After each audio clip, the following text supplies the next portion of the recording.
আসসালামু আলাইকুম। নিশ্চয়ই সবাই অনেক ভালো আছেন। ২০২৬ সালের এই সময়ে এসে আপনি যদি আপনার পাসপোর্ট কারেকশনের জন্য দালালের পিছনে দৌড়ান, দালালকে টাকা দেন, তাহলে এটা আপনার নিজের ব্যর্থতা। তো আমি আজকে আপনাদেরকে এটাই দেখাবো কিভাবে আপনি ঘরে বসে নিজে, নিজে আপনার পাসপোর্টের কারেকশন করতে পারবেন। কোনো ভুল থাকলে সেটা সংশোধন করতে পারবেন। দেখেন, পাসপোর্ট কিন্তু তথ্য পরিবর্তন করা যায় না। এটা ওনাদের রুলসে নাই। পরিবর্তন করা যায় না, কিন্তু সংশোধন করা যায়। যেমন আপনার ধরেন আগে নাম ছিল জামিউল হাসান। আপনি একদম পরিবর্তন করে শুভ রহমান রাখতে পারবেন না। তো আপনার জামিউল হাসান আপনার ধরেন ভুলে দিছেন, সেক্ষেত্রে আপনি জামিউল ইসলাম বানাইতে চাইলেন, এটা কিন্তু করা যাবে। এরকম পিতার নামে যদি কোনো ভুল থাকে, সেই ভুলগুলো কিন্তু সংশোধন করা যাবে। তো কিভাবে করবেন সেটা আমি এখন দেখাচ্ছি আপনাদের। এছাড়াও আপনি যদি চান আপনার পাসপোর্টের জন্ম সাল, জন্ম তারিখ চেঞ্জ করতে, সেটাও করতে পারবেন। তবে ফার্স্টে আপনাকে করতে হবে কি, এনআইডি কার্ডের কারেকশনটা ভালোভাবে করে নিতে হবে। এনআইডি কার্ডে যেভাবে থাকবে সেম টু সেম ভাবে কিন্তু আপনি আপনার পাসপোর্টটাকে কারেকশন করে নিতে পারবেন। তো কিভাবে করবেন সেটা আমরা দেখবো। তো আমরা চলে যাচ্ছি কম্পিউটার স্ক্রিনে। সবার প্রথমে আমরা যে কোনো একটা ব্রাউজার ওপেন করে নিব। আমি এখানে গুগল ক্রোম ওপেন করে নিয়েছি। এখানে আপনারা জাস্ট লিখে দিবেন হচ্ছে পাসপোর্ট অ্যাপ্লিকেশন অনলাইন, বা শুধু পাসপোর্ট বিডি লিখলেও হবে। লিখে জাস্ট সার্চ করে দিবেন, দেখবেন ই পাসপোর্ট অনলাইন রেজিস্ট্রেশনের যে সাইটটা এখানে চলে আসবে। তো আমি এটা ওপেন করে নিলাম। এখান থেকে আপনাদের যদি আগের কোনো অ্যাকাউন্ট খোলা থাকে, আপনারা জাস্ট সাইন ইন করে নিলেই হবে। আমি ধরে নিচ্ছি সবাই নতুন। আমি অ্যাকাউন্ট কিভাবে খুলতে হবে সেটাও দেখিয়ে দিচ্ছি। এখানে নিচে দেখতে পাচ্ছেন লেখা আছে ডিরেক্ট অ্যাপ্লাই টু অনলাইন, এখানে ক্লিক করে দিবেন। তো আপনি যেহেতু বাংলাদেশ থেকে আবেদন করতেছেন, এখানে ইয়েসই ক্লিক করা থাকবে। আর দেশের বাইরে থেকে যদি করতে তাহলে নো দিতেন এবং সেই দেশটা সিলেক্ট করে দিতে হতো। তো এখান থেকে ইয়েস দিয়ে আপনার বর্তমান যে জেলা, যে জেলা আপনি বর্তমানে আছেন সেই জেলা সিলেক্ট করবেন, এবং যে থানার অধীনে আপনি আছেন বর্তমানে আপনার বর্তমান ঠিকানা থানাটা এখানে দিয়ে দেবেন। দেখেন এখানে আমাকে দেখাচ্ছে উত্তরা পাসপোর্ট অফিসে যাইতে হবে। তো নেক্সটে ক্লিক করার পরে আপনি একটা ইমেল অ্যাড্রেস দিবেন। এখানে ভ্যালিড ইমেল অ্যাড্রেস যেটা আপনার ফোনে লগইন করা আছে বা ল্যাপটপে লগইন করা আছে, একটা ওটিপি যাবে, সেই ওটিপিটা কিন্তু লাগবে, বা হচ্ছে কোনো একটা লিংক যাবে ভেরিফাই করার জন্য। এরপরে আমাকে নেক্সট পেজে নিয়ে আসবে। তো এই পেজে আসার পরে একটা পাসওয়ার্ড দিতে হবে। পাসওয়ার্ডটা আপনি কিরকম দিতে পারেন, ধরেন বড় হাতের ছোট হাতের লেটার মিলিয়ে দুই তিনটা লেটার এবং দুই তিনটা সংখ্যা এট দ্য রেট বা হ্যাশ মিলিয়ে দিতে পারেন। একটা পাসওয়ার্ড আপনি এখানে দিয়ে দিবেন। আর যে পাসওয়ার্ডটা আপনি এখানে দেখতেছেন এই বক্সে, সেই পাসওয়ার্ডটা আপনি এই ডান পাশের বক্সে লিখে দিবেন। তো এরপরে আপনি আপনার এনআইডি অনুযায়ী নামের প্রথম অংশটা এখানে লিখবেন এবং লাস্টের একটা শব্দ এই সারনেমের জায়গায় লিখে দিবেন। এখানে এই দুইটা লেখার পরে উপরের যে এই যে হোয়াইট বক্সটা রয়েছে, এই বক্সে কিন্তু নামটা চলে আসবে অটোমেটিক্যালি। এমনি সরাসরি লেখা যাবে না। এই নাম আর এই নাম মিলিয়েই কিন্তু আপনার উপরের এই নামটা চলে আসছে। ওকে, তো এনআইডি অনুযায়ী কারেক্ট নামটা আমরা লিখে দিয়েছি এখানে। এরপরে আপনি ওই আবার আপনার যে ফোন নাম্বারটা দিয়েছিলেন সেই ফোন নাম্বারটা এখানে শো করবে। ইচ্ছা করলে আপনি এখান থেকে চেঞ্জও করতে পারেন। তো আমি আর চেঞ্জ করলাম না। এরপরে এখানে আপলোড রোবটে ক্লিক করে দিবেন। ক্লিক করার পর ক্রিয়েট অ্যাকাউন্টে ক্লিক করে দিবেন। তো এরপরে দেখেন লেখা আছে অ্যাক্টিভেট ই পাসপোর্ট অ্যাকাউন্ট। তো আমাদের এই ইমেইলে একটা মেইল গেছে। তো আমরা এই ইমেল অ্যাড্রেসে চলে যাব। এখান থেকে নতুন একটা ট্যাব খুলে নিচ্ছি। দেখবেন ডান পাশে জিমেইল লেখা আছে। তো জিমেইলের যে ইনবক্সটা আছে সেটা আমাদের সামনে এখন ওপেন হয়ে যাবে এখানে ক্লিক করার সাথে সাথে। তো এইখানে দেখবেন অনেক সময় সরাসরি মেসেজটা না এসে অনেক সময় স্প্যামে চলে যায়। তাহলে আপনি স্প্যাম থেকে চেক করে নিতে পারেন। আর যদি এরকম সরাসরি চলে আসে তাহলে তো আমাদের যেহেতু সরাসরি ইনবক্সে চলে আসছে, আমি এখানে ক্লিক করে দিচ্ছি। তো এই ইমেলটা ওপেন করলে দেখবেন আপনার নাম লেখা থাকবে এবং নিচে একটা ব্লু কালারের একটা লিংক থাকবে। এই লিংকটা আপনি জাস্ট ক্লিক করে ওপেন করে নিতে পারেন, অথবা এইভাবে কপি করে কন্ট্রোল সি প্রেস করেন। কন্ট্রোল সি প্রেস করে কপি করলাম, নতুন একটা ট্যাবে গেলাম, এখানে গিয়ে এটা পেস্ট করে দিলাম। তারপরে জাস্ট এন্টার দিয়ে দিব। দেখেন আমাদের যে অ্যাকাউন্টটা ছিল সেই অ্যাকাউন্টটা কিন্তু এখন অ্যাক্টিভেট হয়ে যাবে। তো দেখতেই পাচ্ছেন আমাদের কিন্তু অ্যাক্টিভেট ই পাসপোর্ট অ্যাকাউন্ট যেটা কমপ্লিট হয়ে গেল, সবুজ কালার চলে আসছে। এখন এখান থেকেও সাইন ইন করতে পারে, উপরের এখান থেকেও সাইন ইন করতে পারে। তো আমি এখানে ক্লিক করে নিচ্ছি। এখন আমি যে ইমেল আর পাসওয়ার্ড দিয়েছিলাম সেই ইমেল আর পাসওয়ার্ড দিয়ে আর জাস্ট এখান থেকে আমি নিচে আমরা রোবটে ক্লিক করব। তারপরে জাস্ট সাইন ইন এ ক্লিক করে দিব। ব্যাস, আমার এটা কিন্তু সাইন ইন হয়ে গেল। এরপর আপনাকে অ্যাপ্লাই ফর এ নিউ পাসপোর্টে ক্লিক করতে হবে। যেহেতু আমরা নতুন একটা পাসপোর্ট পাবো, আমাদেরকে প্রিন্ট করে নতুন একটা পাসপোর্ট দিবে কারেকশনের পরে, এই জন্য আমরা অ্যাপ্লাই ফর এ নিউ পাসপোর্টে ক্লিক করব। এরপর এখান থেকে অর্ডিনারি পাসপোর্ট, এটা হচ্ছে সাধারণ জনগণের জন্য। এটা সরকারিভাবে যাদেরকে পাসপোর্ট তৈরি করে দেয়, অফিসিয়াল পাসপোর্টের জন্য আবেদন করে তাদের জন্য এটা। তো আমি নর্মাল পাসপোর্টই দিচ্ছি। এখান থেকে অর্ডিনারি পাসপোর্ট দিয়ে সেভেন কন্টিনিউ ক্লিক করতেছি। এরপর আমি নিজের জন্য আবেদন করলে এখানে ক্লিক করব। যদি অন্য কাউকে করে দেই তাহলে এখানে ক্লিক না করে তার নামগুলো এখানে দিব। যেহেতু আমি নিজের জন্য করব, এখানে I apply for myself select করে দিলাম। আমার নাম কিন্তু অটোমেটিক নিয়ে নিছে, যে নাম দিয়ে মাত্র আমি অ্যাকাউন্ট খুলছি। এখান থেকে আমি ছেলে হলে এখানে ছেলে দিব, মেয়ে হলে এখান থেকে ফিমেল দিব। তো আমি মেল দিয়ে নিচে চলে যাব। এরপরে হচ্ছে এখান থেকে প্রফেশন, আপনার যে প্রফেশন সেটা আপনি এখান থেকে সিলেক্ট করে দিবেন। আমি যেহেতু স্টুডেন্ট এর জন্য স্টুডেন্ট দিয়ে দিলাম। এখান থেকে আপনার হচ্ছে ধর্ম, ইসলাম, মুসলিম হলে ইসলাম দিবেন, হিন্দু হলে হিন্দু দিবেন। এরপর আপনার ফোন নাম্বার কিন্তু এখান থেকে ইচ্ছা করলে আপনি চেঞ্জ করতে পারেন, আপনার ইচ্ছা। যদি চেঞ্জ না করতে চান, যা আছে তাই থাকবে, কোনো সমস্যা নাই। এরপর আপনি হচ্ছে কোথায় জন্মগ্রহণ করেছেন, তো বার্থ কান্ট্রি, এটা বাংলাদেশ সিলেক্ট করা আছে। এরপর হচ্ছে আপনার বার্থ জেলা, আপনার ডিস্ট্রিক্ট কোনটা সেটা, এটা কিন্তু আপনার পার্মানেন্ট অ্যাড্রেস, গ্রামের বাড়ি কোথায় সেই জেলাটা দিবেন। এরপর আপনার হচ্ছে জন্ম তারিখ, এরপর হচ্ছে জন্ম মাস এবং জন্ম সালটা দিবেন, দেখবেন অটোমেটিক নিয়ে নিছে। ওকে, এরপর আপনার সিটিজেনশিপ ইনফরমেশন, আপনি কি জন্মগতভাবে বাংলাদেশি, তাহলে বাই বার্থ। যদি আপনি অন্য কান্ট্রি থেকে চলে আসেন তাহলে এখান থেকে মাইগ্রেশন দিয়ে দিবেন। ওকে, তো বাই বার্থ দিয়ে এখান থেকে সেভেন কন্টিনিউ ক্লিক করে দিচ্ছি। এরপর আপনাকে পার্মানেন্ট অ্যাড্রেসটা দিতে হবে। পার্মানেন্ট অ্যাড্রেসের জন্য এখানে জাস্ট আপনি আপনার গ্রামের বাড়ির যে ঠিকানা আছে সেটা দিয়ে দিবেন। এরপরে হচ্ছে গ্রামের বাড়ি, গ্রামের নাম, ঠিক আছে, আপনার যে গ্রামের নাম আছে সেই গ্রামের নামটা এখানে দিবেন। এখানে এটা অপশনাল, লাগবে না, রোড নাম্বারটা আমার লাগবে না। পোস্ট অফিসটা মাস্ট লাগবে, আপনার যে পোস্ট অফিস সেই পোস্ট অফিসটা এখানে লিখলেই দেখবেন অটোমেটিক্যালি আপনার নিচে পোস্টাল কোডটা নিয়ে নিয়েছে। এই পোস্টাল কোড যা আসবে তাই থাকবে, এটা চেঞ্জ করার কোনো প্রয়োজন নাই বা এটা নিয়ে প্যানিক হওয়ার কোনো দরকার নাই। এরপর আপনার থানা, যে থানাটা আছে সেই থানাটা সিলেক্ট করে দিবেন। এরপর যদি আপনার প্রেজেন্ট অ্যাড্রেস আর পার্মানেন্ট অ্যাড্রেস সেম হয় তাহলে আপনি কিন্তু এখানে ক্লিক করে দিতে পারেন, আপনার আর কিছু ফিল আপ করতে হবে না। কিন্তু আপনি যদি ধরেন গ্রামের বাড়ি রাজশাহী, আপনি থাকেন ঢাকায়, তাহলে অবশ্যই এখানে আপনার ঢাকার অ্যাড্রেসটা প্রেজেন্ট অ্যাড্রেসে দিতে হবে। এখান থেকে আমি আমার বর্তমান ঠিকানা ঢাকা দিয়ে দিচ্ছি, খিলক্ষেত। ওকে, খিলক্ষেত দিয়ে দিলাম। এরপরে হচ্ছে আপনার এটাও দরকার নাই, প্রয়োজন নাই। পোস্ট অফিস যেটা সেটা দিয়ে দিবেন, এখান থেকে বর্তমান পোস্ট অফিস দিয়ে দিবেন এবং বর্তমান আপনি কোন থানার অধীনে আছেন বর্তমান ঠিকানার থানাটা এখান থেকে সিলেক্ট করে দিবেন। এরপর আপনার রিজিওনাল অফিস কোনটা সেটা আপনার এখানে দেখাবে। দেখেন আমাকে দেখাচ্ছে উত্তরা পাসপোর্ট অফিসে আমাকে যাইতে হবে। এরপর আমি এখানে সেভেন কন্টিনিউ ক্লিক করে দিব। এরপরে হচ্ছে আপনার ন্যাশনাল আইডি নাম্বার সেটা দিতে হবে। তো আমি আমারটা দিয়ে দিচ্ছি এখানে। দেখেন আপনার ন্যাশনাল আইডি নাম্বার দিয়ে আপনি ক্লিক করার সাথে সাথে যদি আপনার তথ্যটা ভ্যালিড হয়ে থাকে তাহলে এখানে দেখাবে data found in NID system. Okay, তার মানে আপনার আবেদনটা এখন সঠিক দিকে যাচ্ছে। এরপর আপনি একটু স্ক্রল করে নিচে চলে যাবেন। এখান থেকে দেখেন আমরা কিন্তু নতুন পাসপোর্টের জন্য আবেদন করতেছি না।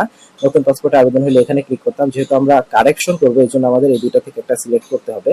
যদি আপনার এমআরপি পাসপোর্ট কারেকশন করতে চান এখানে সিলেক্ট করবেন। যদি আপনি হচ্ছে আপনার ইলেকট্রনিক পাসপোর্ট বা ই পাসপোর্ট কারেকশন করতে চান তাহলে এখানে ক্লিক করে নিচে চলে যাবেন। দেখবেন আপনার পাসপোর্ট নতুন করে ইস্যু করার কারণ কি সেটা চাইবে। আমরা এখান থেকে দিয়ে দিব পাসপোর্টের হচ্ছে কি বলে এটাকে, ডেটা চেঞ্জ করার জন্য কিছু তথ্য চেঞ্জ হবে সেটা সিলেক্ট করে দিব এখান থেকে। এবং প্রিভিয়াস যে আপনার পাসপোর্ট আছে সেই পাসপোর্টের নাম্বারটা আপনি এখান থেকে দিয়ে দিবেন। দিয়ে দেওয়ার পরে আপনি একটু স্ক্রল করে নিচে চলে যাবেন। তো এরপর আপনার পাসপোর্টটা ইস্যু কবে করেছিলেন, মানে পাসপোর্টটা আপনি কবে করছিলেন ইস্যু, সেটা সিলেক্ট করে দিতে হবে এখানে। এবং কত তারিখে এটা এক্সপায়ার্ড হবে সেটাও এখান থেকে সিলেক্ট করে দিতে হবে। তো এই দুইটা সিলেক্ট করার পরে নিচের তথ্যগুলো খুব ভালোভাবে আপনারা চেক করে নেবেন, কোনো ভুল থাকলে আবার সেটা কারেকশন করে নেবেন। এবং আপনার যদি কোনো অন্যান্য কান্ট্রির কোনো পাসপোর্ট থেকে থাকে, অন্যান্য দেশের পাসপোর্ট থেকে থাকে তাহলে এখানে ইয়েস দিয়ে দিবেন। আমার যেহেতু নাই আমি এখান থেকে নো দিচ্ছি, সেভেন কন্টিনিউ ক্লিক করে দিব। তো এরপর এখানে আপনার পিতার নাম লিখে দিতে হবে, আপনার পিতার পেশা কি সেটা এখান থেকে সিলেক্ট করে দিবেন এবং এখান থেকে আপনার পিতার ন্যাশনালিটি, বাংলাদেশি হলে বাংলাদেশি, অন্যান্য কান্ট্রি হলে সেটা দিয়ে দিবেন। এবং পিতার এনআইডি নাম্বার এটা না দিলেও চলে, কোনো প্রবলেম হয় না। এরপরে নিচে চলে যাবেন, মাতার নাম দিয়ে দিবেন এখান থেকে। এরপর হচ্ছে মাতার প্রফেশন, গৃহিণী হলে গৃহিণী, হাউস ওয়াইফ, কুক হলে কুক, যেটা আছে, টিচার হলে টিচার দিয়ে দিবেন, ন্যাশনালিটি বাংলাদেশি হলে বাংলাদেশি, অন্যান্য কান্ট্রি হলে অন্যান্য কান্ট্রি দিয়ে দিবেন। এরপরে মাতার এনআইডি নাম্বার ইচ্ছা হলে দিবেন, না হলে নাই। এবং যদি আপনার পিতা মাতার বাইরে লিগেল কোনো হচ্ছে আপনার গার্জিয়ান থাকে, ধরেন অনেকে বা মামা বাড়ি থাকে, মামাকে গার্জিয়ান হিসেবে সব জায়গায় প্রেজেন্ট করে, সেটা যদি থাকে তাহলে এটা উঠিয়ে দিয়ে এখানে তথ্যগুলো দিতে হবে। আমার যেহেতু এরকম নাই, নট অ্যাপ্লিকেবলে ক্লিক করে দিচ্ছি, সেভেন কন্টিনিউ ক্লিক করে দিচ্ছি। এরপরে আপনার ম্যারিটাল স্ট্যাটাস, আপনি সিঙ্গেল থাকলে সিঙ্গেল, আপনি যদি হচ্ছে ম্যারিড থাকে ম্যারিড, আপনার যদি ডিভোর্স হয়ে যায় ডিভোর্স, মানে এইভাবে এখান থেকে সিলেক্ট করে দেবেন। আমি যেহেতু সিঙ্গেল, আমি সিঙ্গেল দিয়ে দিচ্ছি। আর ম্যারিড থাকলে ম্যারিড দিয়ে, আপনার স্ত্রীর তথ্য দিতে হতো কিভাবে, এভাবে ম্যারিড দিতেন, এখানে স্ত্রীর নাম লিখতেন, স্ত্রীর পেশা এখান থেকে পেশা দিয়ে দিতেন এবং স্ত্রীর ন্যাশনালিটি, কোন দেশে স্ত্রী হচ্ছে থাকে, কোন দেশের হচ্ছে জাতীয়তা তার, সেটা সিলেক্ট করে দিবেন। এবং এখানে অপশনালি আরেকটা জিনিস চাইছে, সেটা হচ্ছে আপনার স্ত্রীর এনআইডি নাম্বার, এটা না দিলেও চলে। তো আমি সেভেন কন্টিনিউ দিয়ে দিচ্ছি। এখান থেকে হচ্ছে আপনার ইমার্জেন্সি কন্ট্যাক্ট, আপনি বিপদে পড়লে আপনাকে কে সহযোগিতার জন্য সাহায্য করতে পারে, কাকে তারা ফোন দিবে, সেটা এখান থেকে আপনি আপনার ভাইকে দিতে পারেন।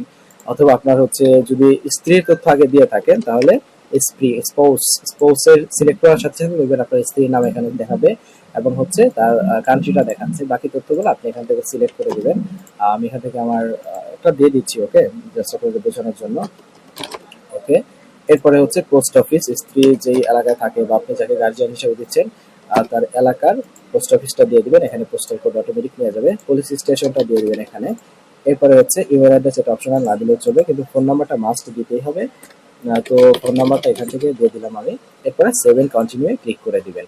সেভ এন্ড কন্টিনিউ ক্লিক করার পরে আপনি কত দিনের জন্য পাসপোর্টটা আবারও হচ্ছে তৈরি করতে চাচ্ছেন সেটা এখানে চলে আসবে। 48 পৃষ্ঠার যদি 5 বছরের করেন তাহলে 4025 টাকা, 48 পৃষ্ঠার 10 বছরের করলে 5750 টাকা, 64 পৃষ্ঠার 5 বছরের করলে 6325 টাকা, 64 পৃষ্ঠার যদি আপনি 10 বছরের করেন তাহলে 8050 টাকা আপনার কস্ট আসবে।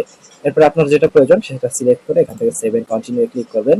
এরপরে হচ্ছে আপনি কিভাবে ডেলিভারি নিতে চাচ্ছেন। আপনার যদি তাড়াহুড়া না থাকে তাহলে হচ্ছে 17 থেকে 21-22 দিন সময় লাগে এই রেগুলার ডেলিভারি, এটা নিতে পারেন, খরচ কম হয়। এক্সপ্রেসে নিলে 10 থেকে 15 দিন এরকম সময় লাগে, এবং সুপার এক্সপ্রেসে নিলে 13 থেকে সুপার এক্সপ্রেসে নিলে 2 থেকে 3 দিনের মাঝে আপনার পাসপোর্টটা হয়ে যাবে। এটা 13,800 টাকা হচ্ছে খরচ হয়। তো এরপরে ঢাকায় যারা হচ্ছে আবেদন করবেন তারা কিন্তু ডেট সিলেক্ট করে যেতে পারবেন।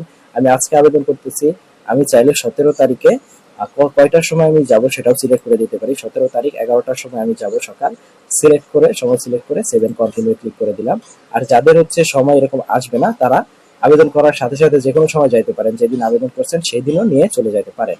ওকে, তো এরপর আপনারা যদি কোনো তথ্য ভুল থাকে ভালোভাবে এখানে চেক করে নেবেন। চেক করে নিয়ে যদি এডিট করার প্রয়োজন মনে করেন তাহলে দেখবেন ডান পাশে এডিট অপশন রয়েছে, সেখান থেকে এডিট করে নেবেন এবং লাস্টে চলে যাবেন। সবার লাস্টে গেলে দেখবেন এখানে আপনার যে সব তথ্যগুলো ঠিক আছে সেটার উপর একটা অঙ্গীকার এখানে লেখা আছে, এখান থেকে চেক মার্ক করে দিয়ে কনফার্ম এন্ড প্রসিডে ক্লিক করে দিবেন। আমি এখান থেকে কনফার্ম এন্ড প্রসিডে ক্লিক করে দিচ্ছি।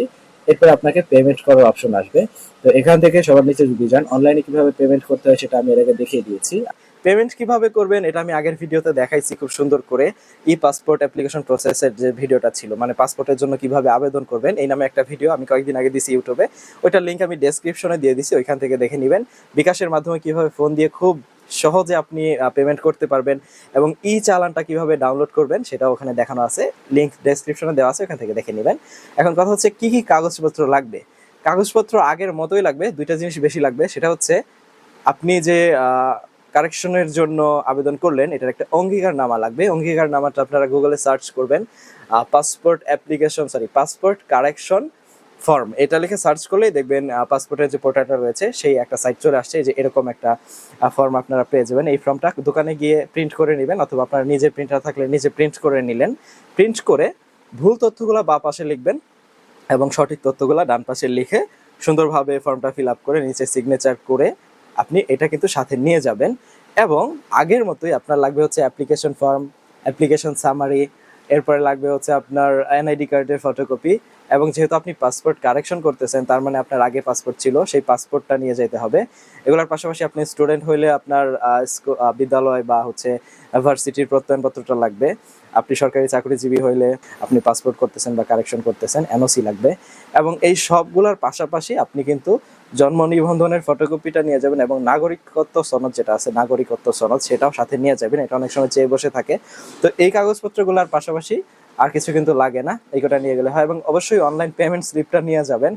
তো এই কয়টা কাগজপত্রই লাগে, এর চাইতে বেশি আর কিছু লাগে না। এই ছিল টোটাল প্রসেস। তো এই সবগুলো কাগজপত্র নিয়ে আপনি যদি ডেট সিলেক্ট করে দিয়ে থাকেন সেই ডেটে চলে যাবেন। আর যাদের ডেট সিলেক্ট করার অপশন ছিল না তারা যে কোনো দিন গেলেই হবে, কাগজপত্র নিয়ে পাসপোর্ট অফিসে জমা দিবেন।